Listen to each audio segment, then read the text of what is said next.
I want to go back to something you said for a second that I thought was interesting and kind of I've heard a lot about.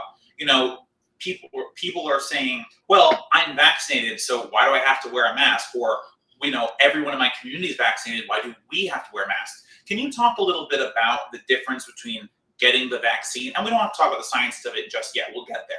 But just like from a base perspective, like, I'm vaccinated, I got the J&J, everyone on the channel knows this. And I still wear a mask going around. So can you talk about a little bit about, the complaint that, I got vaccinated, why am I having to wear a mask? What's behind that and what's the science? Absolutely. And it's I also really appreciate having the opportunity to talk about these things, because I really feel everybody should be vaccinated. But I understand if you don't understand it well and you have questions about it, it can feel scary to do that. So I think it's great to have these open conversations to answer people's questions. So part of the reason we're asking for masks again is it is generally in places where vaccination status is unknown. So because it's kind of been hard to control, right now the general guidance is everyone just stay masked.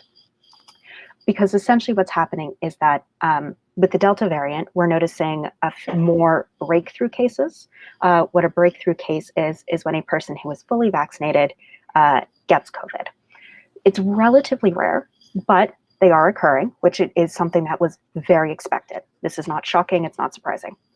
This happens with every vaccine and can certainly talk more about it. But one thing it's important is that the vaccinated person originally we thought didn't transmit.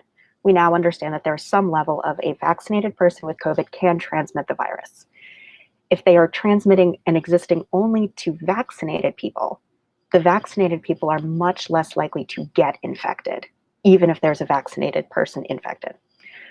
Where the issue comes up is if that vaccinated infected person is interacting with unvaccinated people, because now the rate of transmission can be relatively high to people who don't have the protection.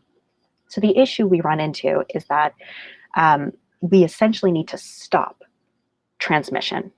And ideally, we would like to stop it by everyone being vaccinated and both a potentially infected person and a potentially to be infected person are protected.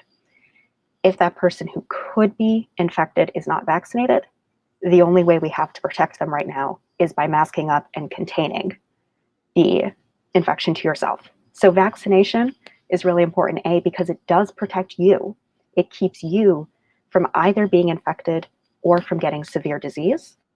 But also it's incredibly important for your community because you might be the point at which transmission stops in your circle.